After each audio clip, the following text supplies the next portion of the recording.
Fala galera, beleza?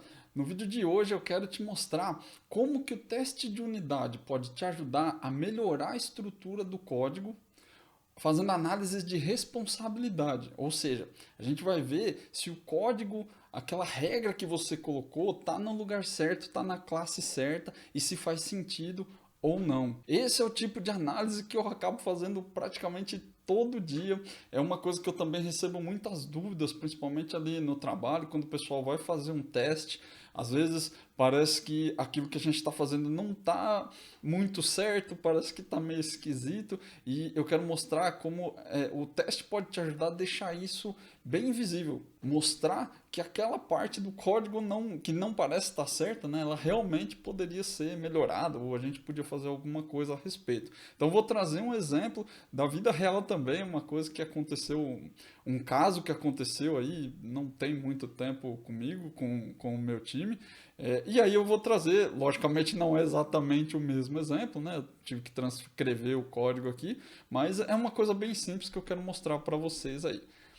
Antes de começar a falar sobre o teste em si, eu queria só fazer um adendo para você entender melhor sobre responsabilidade, né? Às vezes eu falo aqui, mesmo no canal, em outros vídeos, eu não sei se é claro para todo mundo, né? É muito claro para mim, mas às vezes não é para você. Esse tipo de análise está ligado à arquitetura. Eu não sei se todo mundo tem uma plena noção de qual que é o papel do arquiteto ou o que o arquiteto faz. Às vezes também, dependendo da empresa, o arquiteto faz um monte de coisas, a função não é muito clara ali. Então eu só vou dar uma norteada aqui no conceito para a gente falar a mesma língua. Não significa exatamente que isso aqui é uma realidade, ou que eu estou certo e você está errado, a empresa que você tá errada ou tá certa, não tem nada a ver com isso. É só para a gente definir uma linha de pensamento aqui.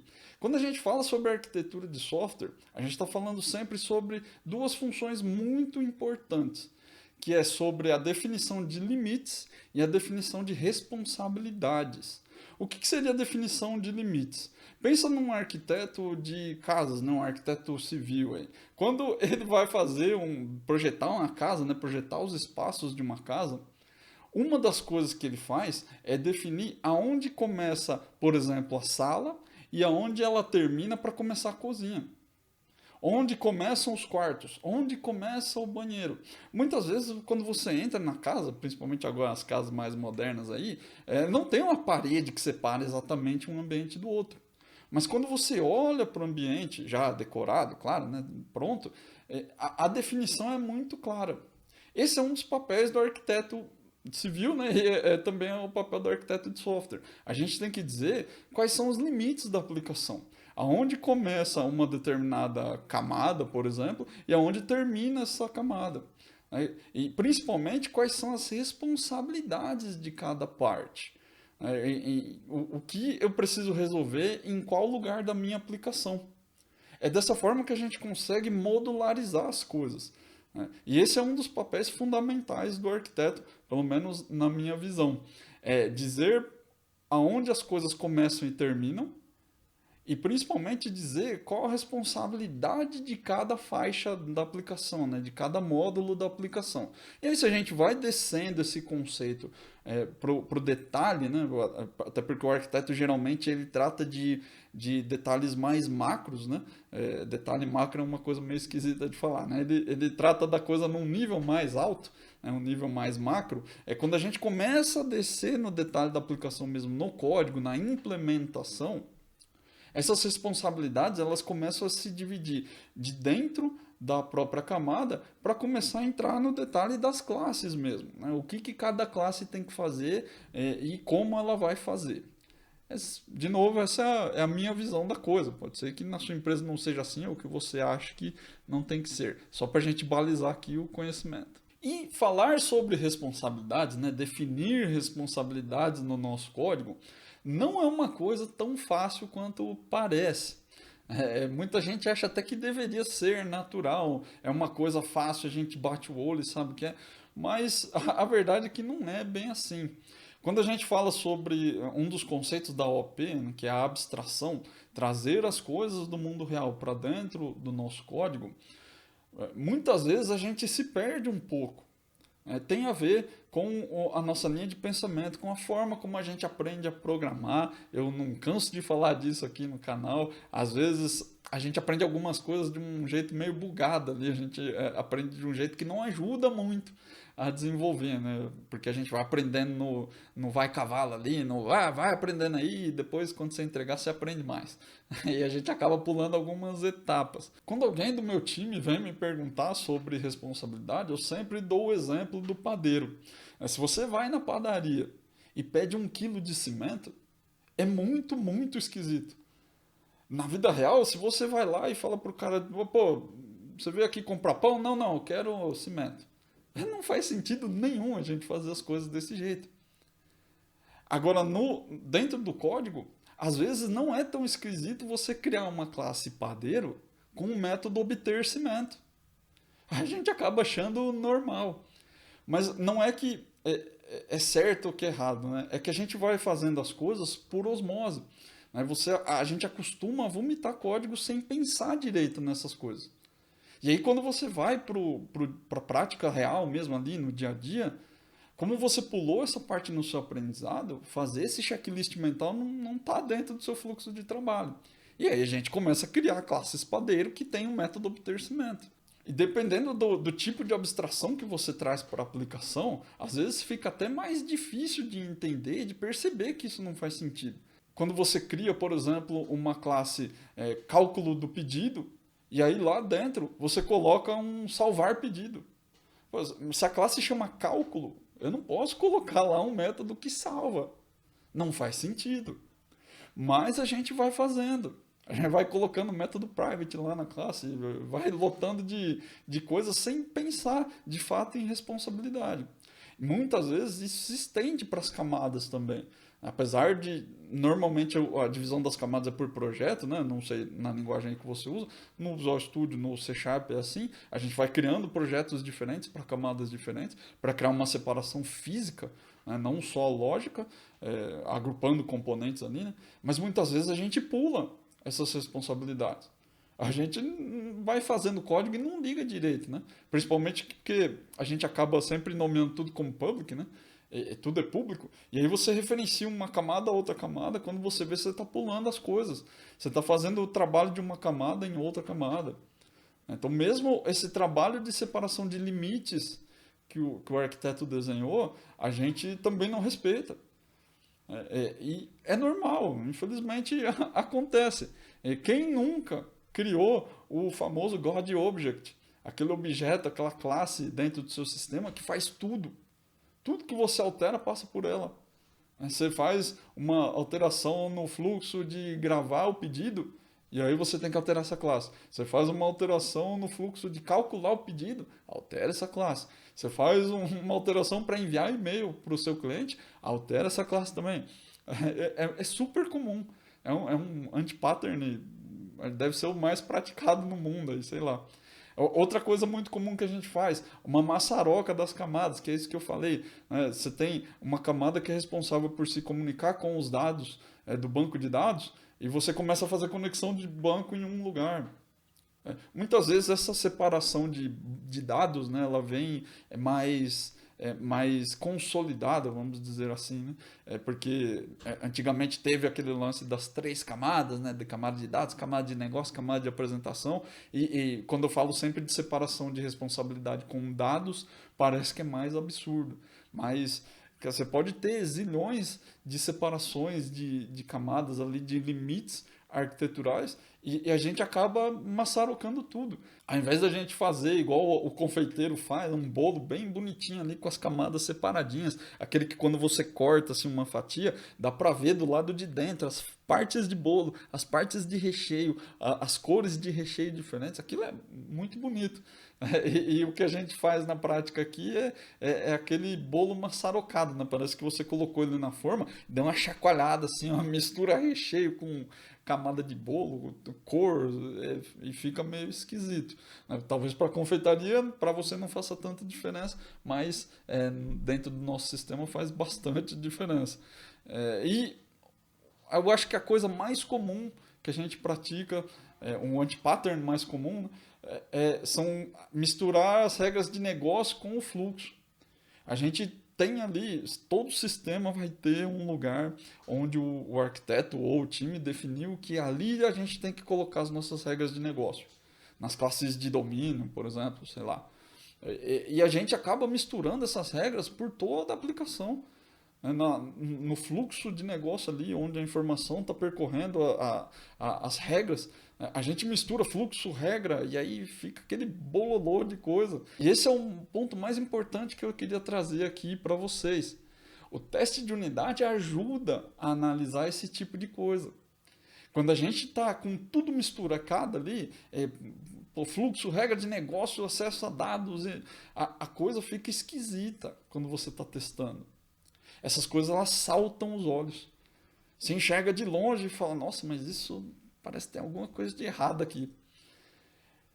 Você começa a fazer perguntas do tipo, mas será que esse código faz sentido estar aqui? Será que devia estar aqui? Será que o que eu estou testando era isso ou era outra coisa? Também é uma coisa muito comum, né? Você começa a testar um código que está muito maçarocado ali. Você estava testando o fluxo de cliente, de cadastro de cliente, por exemplo. Quando você vê, você está começando a olhar para o cadastro do produto. Ou você está olhando para o cálculo do preço do pedido. E aí você se perde no teste, né? Você fala, ué, mas caramba, se eu estava testando o cadastro do cara, por que agora eu estou mocando uma classe que calcula o valor? Acho que não faz sentido isso aqui não. Essas coisas ficam muito evidentes quando você tem teste. É uma coisa bem interessante. Quem não testa ou nunca testou, não sente essa diferença. Mas é uma coisa fantástica. Eu gostaria realmente que todo dev sentisse isso. De verdade, assim, olhar para o seu código e falar, nossa, mas isso aqui parece estranho. Não é frescura só porque você é perfeccionista e acha que seu código tem que ser melhor, porque precisa mudar tudo, porque precisa quebrar tudo. Não é isso. É que é difícil de testar. E quando é difícil de testar, geralmente a primeira coisa que você tem que olhar é se as responsabilidades do seu código estão divididas da maneira certa. Às vezes, eu já ouvi perguntas assim, de gente falar, mas isso aqui eu não consigo testar. E eu vou olhar o método lá, o método tem 1000 linhas. O método de 1000 linhas é extremamente complexo de testar. E não dá para imaginar um código bem estruturado, um método, né, bem estruturado, que tenha 1000 linhas. Ele com certeza está fazendo coisa demais. Se a gente, de novo, né, se a gente trouxer as abstrações do mundo real para dentro do código, se você tem uma cadeira e ela anda, né, porque ela tem rodinhas, ela só anda. Ela não vai fazer comida, você não vai esquentar sua comida em cima da cadeira. Você não vai usar a cadeira para regar as plantas.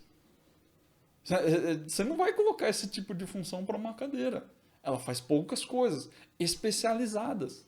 E a gente confunde um pouco isso, né? A gente acha que quando eu estou codando um método de cálculo de pedido, por exemplo, talvez uma coisa complexa aí para o seu business, a gente coloca tudo nesse método, porque acha que ele tem que fazer tudo.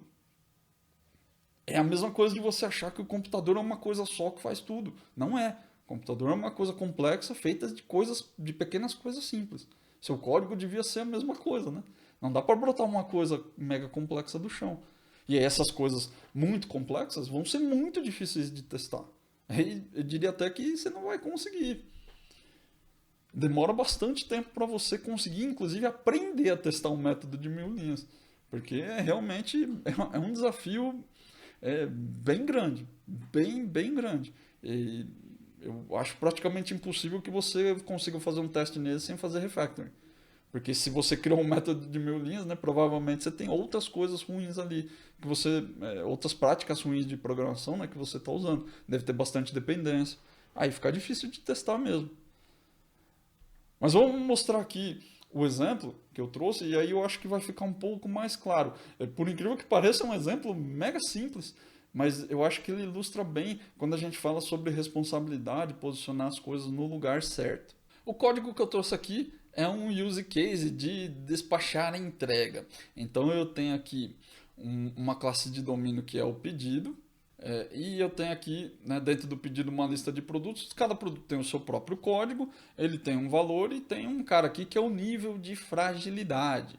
Para saber se, no caso aqui do nosso código, né, para a gente saber se, baseado no nível de fragilidade, que pode ser 1 resistente, 2 quebrável ou 3 muito frágil, se eu tenho que fazer esse despacho por motoboy, que no caso das coisas muito frágeis, né, eu tenho que mandar por motoboy porque o cara tem um transporte menor ali, tem uma tendência menor de quebrar. Ou se eu posso despachar por um caminhão mesmo, enfia lá na caçamba do caminhão, vamos embora e entrega lá. E aí eu informo aqui o número do pedido, vou fazer a consulta do pedido no repositório, né, e aí depois que eu faço essa consulta, eu vou fazer um teste aqui do nível de fragilidade, dentro aqui da minha classe do use case, e se for 3, eu despacho por motoboy, se for 1 ou 2, vai por caminhão mesmo. E aqui eu deixei o resto do código bem simples, porque não é o foco do nosso exemplo aqui, né? Deixei o código para trás aí, o nosso repositório ele também não faz muita coisa, né? Ele só vai retornar que não vai no banco, não vai nada, é só para a gente ilustrar esse ponto aqui. A primeira coisa que eu quero comentar aqui sobre esse código é sobre a gente misturar as regras de negócio com as regras de fluxo. Esse tipo de código aqui ele é muito, muito comum. Quando a gente precisa fazer uma checagem de alguma informação do negócio, a gente acaba enfiando aqui dentro dos fluxos. Principalmente por causa dos lambdas aqui, no caso do .NET, né? Ficou muito mais fácil de fazer esse tipo de if dentro do seu código de fluxo mesmo. Né? Tem aqui uma lista de produtos, e aí eu posso usar simplesmente um N para fazer uma busca aqui para saber se existe algum produto dentro da lista com o nível de fragilidade que eu quero checar. Esse tipo de checagem aqui ele é muito comum. Existem informações dentro do seu sistema que são parte do domínio de negócio. Existem, claro, coisas que você vai cadastrar, por exemplo, mas eu vou cadastrar produtos novos na base. E aí cada produto vai ter o seu próprio código, às vezes autonumerado, às vezes é formado, né, um string com uma formação de identificação, tipo chassi, né? A primeira letra é isso, a segunda letra é aquilo. De repente pode ser isso. Às vezes é um código de produto que você conhece, de fato. Mas existem informações dentro da aplicação que são domínios cadastrados, mas que a aplicação precisa conhecer. Esse aqui é um exemplo dele. Nível de fragilidade. Isso aqui poderia ser qualquer número. É um short aqui, eu podia atribuir qualquer coisa. Mas é uma tabela de significados. Né? É um dicionário. Eu já sei que o nível 1 é resistente. E o nível 3 é muito frágil. Esse tipo de informação vai permear a aplicação toda. É diferente de eu cadastrar, colocar um hardcode, por exemplo, do cliente. Vou colocar CPF CNPJ fixo aqui? Não, não faz sentido. É um domínio público. É uma informação que não é do meu sistema. Todo sistema vai ter hardcode. E aí não é um problema você colocar hardcodes aqui, desde que seja um código que a aplicação precisa conhecer. Não dá para ser tudo 100% dinâmico a todo momento. Em alguns pontos, você vai precisar explicitar seu domínio. A diferença são duas coisas. É que, como isso faz parte do domínio do negócio, deveria sempre estar dentro da sua camada de negócio. E não na camada de fluxo. Aqui eu tenho um método despachar, que eu vou chamar aqui quando eu tiver que despachar um pedido. Existe um fluxo onde esse cara é disparado. Ele está, sei lá no botão da tela, eu tenho um botão despachar pedido. E aí talvez ele invoque esse use case aqui. Mas ele faz parte de um fluxo da aplicação. As regras de negócio são mais atômicas. Elas têm a ver com as classes, têm a ver com os objetos do seu sistema, com as entidades, né, do seu sistema. Então, quando eu coloco uma regra desse tipo aqui no fluxo, eu nunca vou conseguir reaproveitar. E aí o que acontece é que em todo lugar do meu sistema eu tenho esse if. If produtos N igual nível fragilidade igual a 3. Se por algum acaso eu tiver que mudar esse domínio ou essa regra, talvez eu tenha que colocar aqui muito frágil ou um nível 4 aqui, extremamente frágil, sei lá.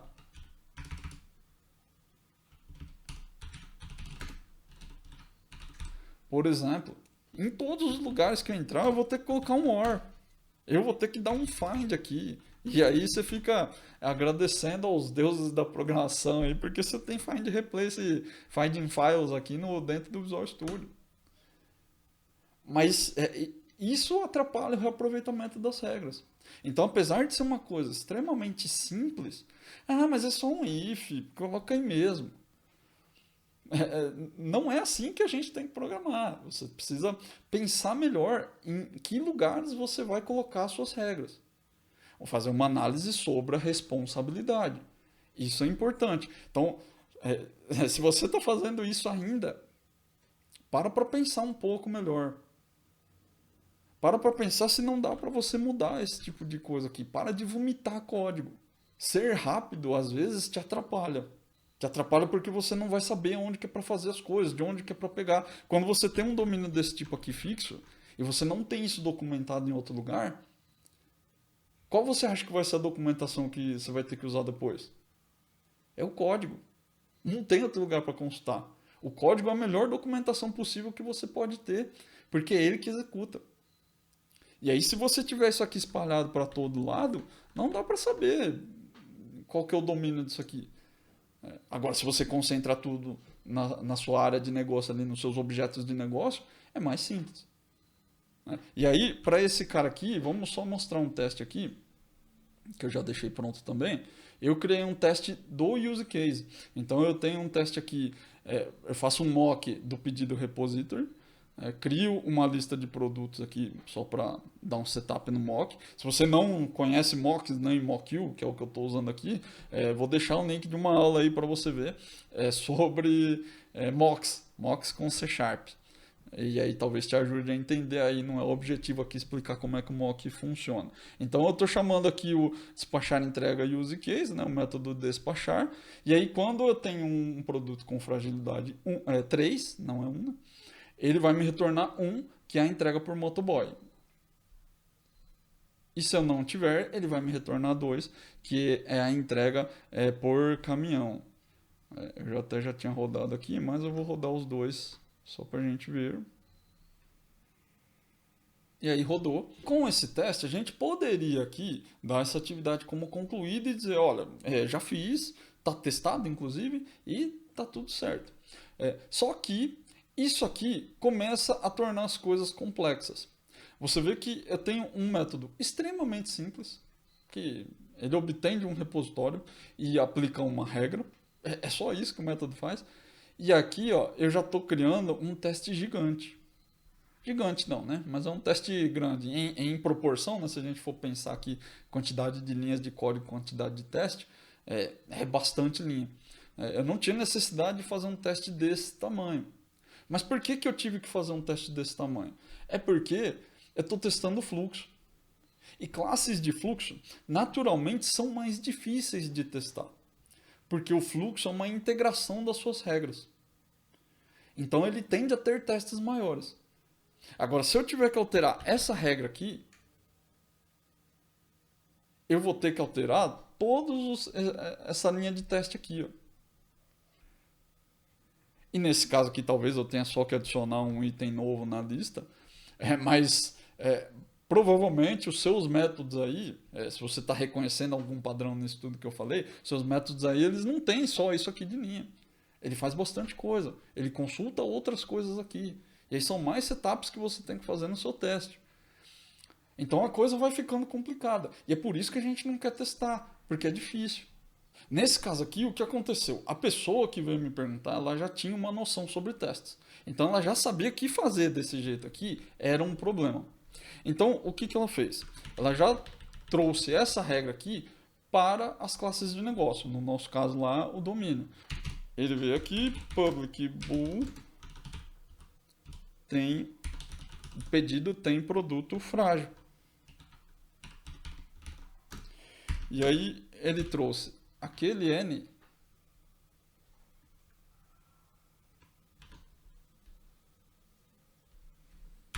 para cá.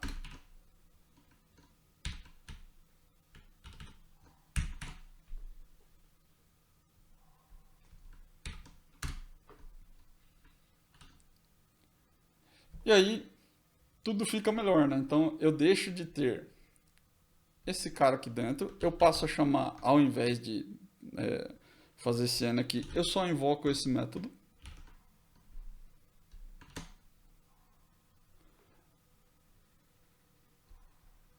O meu teste, ele vai continuar rodando, vamos rodar eles aqui de novo para a gente ver. Teste rodando, beleza. E agora a gente tem um design um pouco melhor. Ou seja, o pedido, que é um agregado de produtos, ele tem uma regra aqui falando, olha, esse produto é frágil, eu tenho um produto frágil, e ele mesmo faz a checagem aqui. Não é um grande problema fazer desse jeito. Só que quando ele foi fazer o teste, e foi aí que surgiu a dúvida, ele criou aqui um pedido teste e ele começou a fazer os testes. Bom, então vamos lá. Se eu tenho aqui um pedido e eu quero testar se tem produto frágil, eu vou criar aqui dentro do meu teste um método, por exemplo, deveria indicar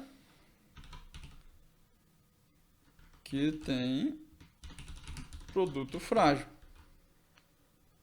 E aí quando ele começou a montar esse teste aqui, eu vou testar o produto, né?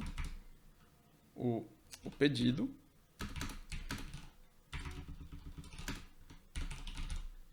O perdido não, né? Nem o pedido.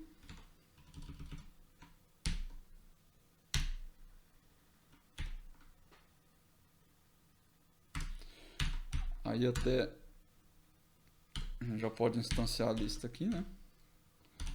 Produtos. Um new list aqui.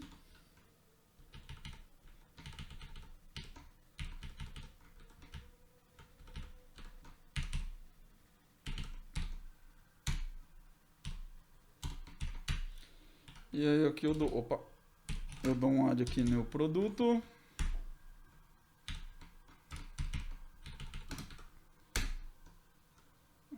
Código 1, por exemplo, e nível de fragilidade 3. Acho que é um string aqui o código.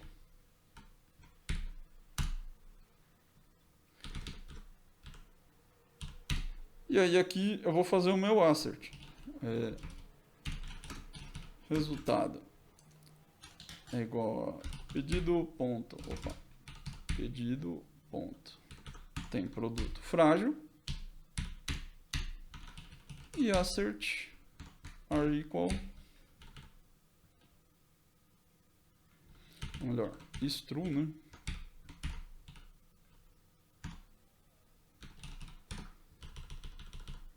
O resultado. Vamos gerar um aqui, que é uma regra bem simples, né? A gente sabe que vai passar. Beleza, o teste rodou e quebrou aqui. Vamos só trocar para... Ou melhor, vamos deixar aqui 1. E vamos adicionar um 3.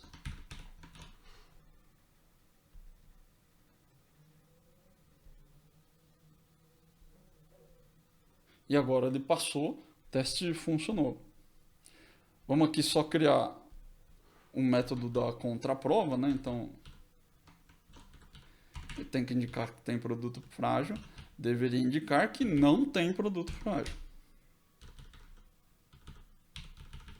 Então, se eu colocar aqui 2, ele vai ter que me retornar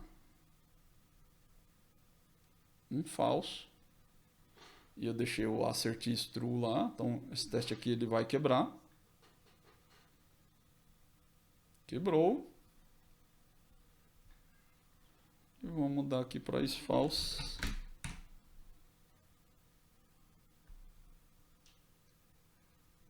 Passou. E beleza. Quando a gente olha para o teste, parece que está tudo certo e está tranquilo. Você até, inclusive, poderia parar por aqui. Não é um grande problema. Agora, aqui a gente ainda tem um outro problema de responsabilidade. Quando eu vou fazer esse teste aqui do produto frágil, dentro do pedido, eu preciso checar, como eu estou checando aqui que é uma lista, eu também teria que checar a lista vazia.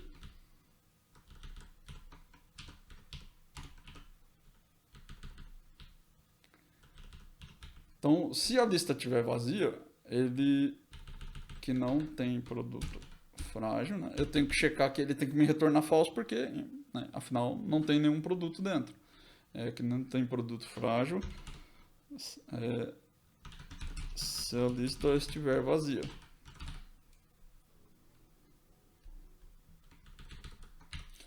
Então, se eu simplesmente instanciar aqui,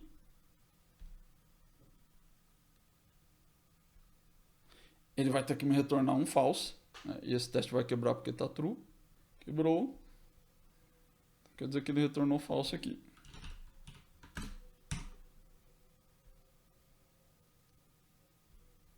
E agora funcionou. O problema da responsabilidade está no seguinte: o código do nível de fragilidade, ele pertence ao pedido ou ele pertence ao produto? Porque o código está dentro do produto aqui, né? Então, eu não estou fazendo nenhum teste sobre o pedido. É que é claro que eu estou chamando um método aqui do pedido. Mas quando eu criei o meu setup aqui, eu só criei produto. E aí parece que alguma coisa não está muito certa. Foi isso que a pessoa me disse. E realmente não tem alguma coisa ali que não está muito certa. Por quê? O nível de fragilidade, que é um domínio do negócio, ele está relacionado ao produto e não ao pedido.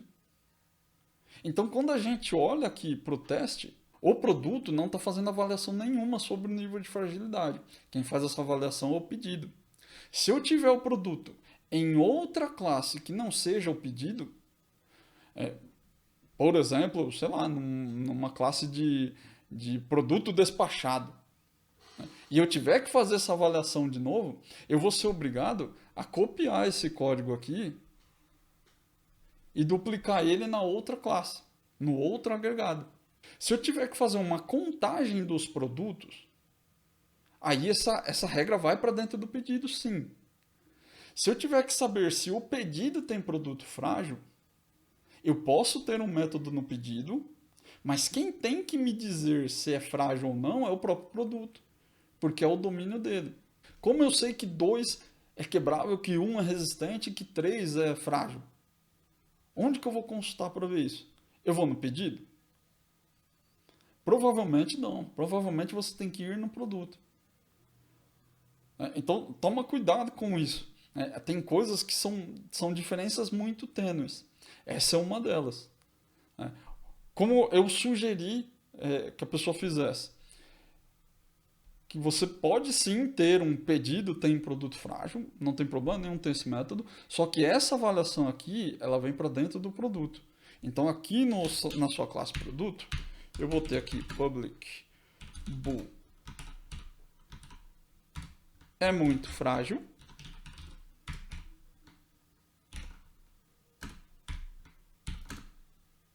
E aí, aqui eu vou avaliar nível de fragilidade igual a 3. Quando eu estou fazendo esse teste aqui do pedido, eu tenho que tomar um outro cuidado, que aqui, eu não sei se vocês separaram, não cheguei a comentar, né? Eu estou inicializando a classe com um new da lista. Mas nada impede de alguém de vir aqui e você está nulo nessa lista, por exemplo. É claro que aí a gente entra na discussão se isso aqui deveria ser somente leitura ou não, porque faz parte do domínio, tem toda essa parada aí. Mas eu deveria talvez fazer uma checagem de nulo aqui. E aí vai adicionando outras complexidades, né? Porque se é só isso aqui, de repente não é tão ruim. Talvez eu tenha que, por causa do retorno aqui que não vai ser nullable boolean, né? Talvez eu tenha que fazer um if. Se produto diferente de nulo e n, ou alguma coisa assim. Não sei, mas eu tenho que começar a colocar programação defensiva aqui, né? Isso também já é um bad smell. Quando eu estou fazendo muita defesa no código, eu vou até gravar um outro vídeo só para falar disso. Programação defensiva é um assunto bem interessante para quem faz teste, né? Mas só o fato de eu ter que fazer essa checagem já começa a deflagrar ali que talvez a regra não está bem posicionada. Talvez eu devesse fazer de outro jeito. Então aqui eu vou checar aqui nível de fragilidade igual a 3. Eu poderia inclusive criar uma constante aqui.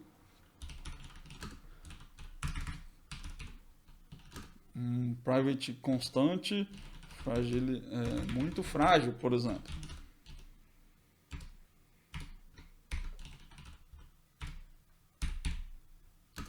Igual a 3.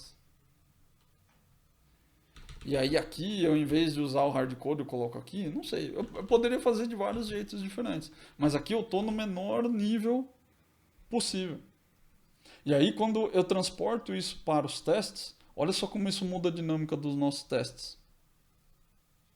Eu tenho aqui uma classe produto teste, e aí eu posso colocar aqui, ó, deveria indicar que o produto é muito frágil. Eu vou dar new produto aqui.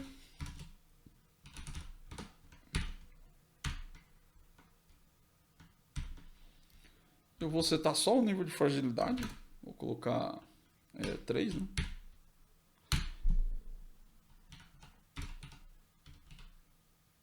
E aqui eu vou dar só um assert. Vou colocar o esforço para quebrar o teste, né? PRD. É muito frágil. Até vou separar aqui.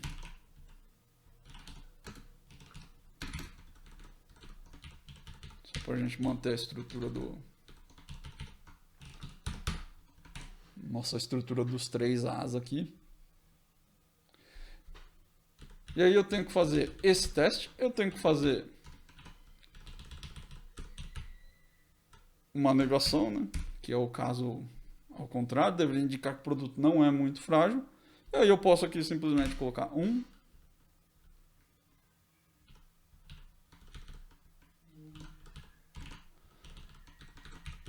Depois eu posso colocar aqui o 2.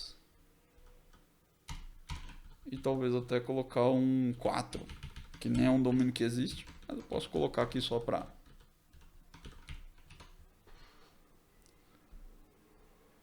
constar. E aí o primeiro teste quebrou, o segundo teste passou aqui, não é muito frágil, legal. Se ele é muito frágil, aqui é true, a gente deixou só para não deixar o teste passar de primeira. Lembra sempre disso, não deixa seus testes sempre passarem de primeira para você não se acostumar mal. Estou só sendo didático aqui, mas eu já conheço o código, né? Então eu posso dizer o que é de antemão, né? Porque eu já tenho os resultados aqui. E aí ele passa. Agora é que acontece a dinâmica bacana aqui, ó. No pedido, já não tem tanta necessidade de eu testar se ele vai retornar true ou false, se o produto é frágil ou não. Por quê? Porque esse teste já está feito aqui no produto teste.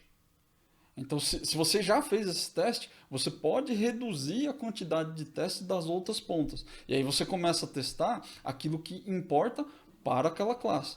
Para a classe do pedido, já não faz tanta diferença se ele está retornando true quando você passa nível fragilidade 3 ou false quando você passa 2, por exemplo.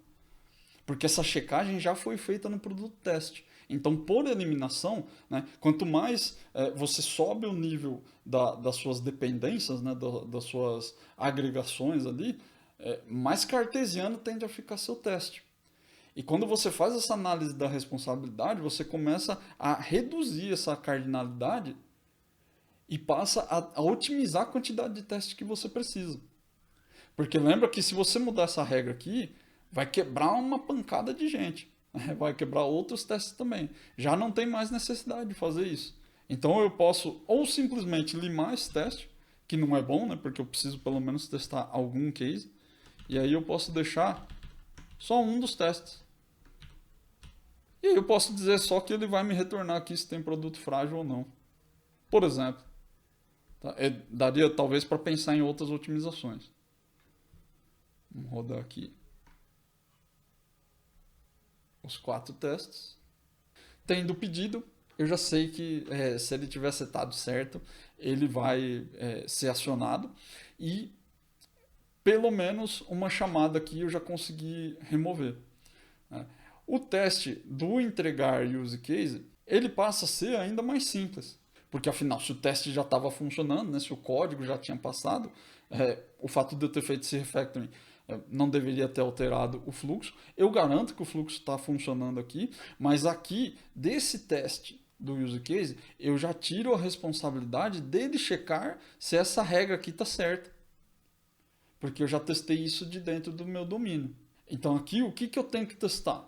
Eu tenho que saber se ele chamou o obter e se ele deu algum retorno, ou por motoboy ou por caminhão. Mas essa regra aqui eu já não preciso mais testar. Ela já foi testada em outro ponto. Para esse caso aqui, claro, é uma coisa extremamente simples, mas eu poderia, por exemplo, fazer uma checagem de mock aqui, pensando aqui que esse cara, ele provavelmente ele vai invocar alguma classe externa, né? Não seria um private aqui, né? Originalmente era uma injeção de dependência. Eu posso simplesmente checar se a minha dependência foi chamada aqui, né? Usando mock.verify, por exemplo, e saber se ele chamou ou não. Então, eu tenho várias formas de fazer esse teste. Eu posso simplesmente ver se retornou 1 ou 2 aqui, que basicamente é o que o teste está fazendo aqui, né? Mas isso aqui já não importa tanto. Então, talvez esse exemplo ele seja um pouco simples demais, né? Tem não trazer muitas coisas mega complexas aqui, porque é difícil explicar em meia hora, 40 minutos. É muita coisa, né, para a gente ficar discutindo. Mas quando você tem uma abertura de testes maior, principalmente nas suas classes de fluxo, remover esse tipo de teste ajuda muito. Vai diminuir a quantidade de teste cartesiano que você vai ter aqui. Lembrando que aqui, como está bem simples, eu não movi os testes que checam, por exemplo, se o produto estava vazio, né? Se a lista de produtos estava vazia, se retornou ou não um pedido. Né? Eu tenho vários testes que eu preciso fazer no fluxo. Aqui eu foquei no teste da classe de negócio exatamente, né? Para poder demonstrar o ponto. Mas a classe de fluxo ela teria vários outros testes. Né? São várias outras ramificações de condição que podem acontecer. Então demandam testes diferentes. Isso é uma forma de você conseguir aliviar a quantidade de testes que você vai fazer, para melhorar um pouco o design dos seus testes e principalmente sobre responsabilidade. Aonde que eu vou checar as minhas regras? Veja que aqui agora, se eu tiver que perguntar se o produto é frágil ou não, eu não tenho mais que replicar essa regra aqui. Ela já está fixa na minha classe de negócio que é do produto. Se eu tiver que checar se o produto é muito frágil em outros lugares, ela já está pronta.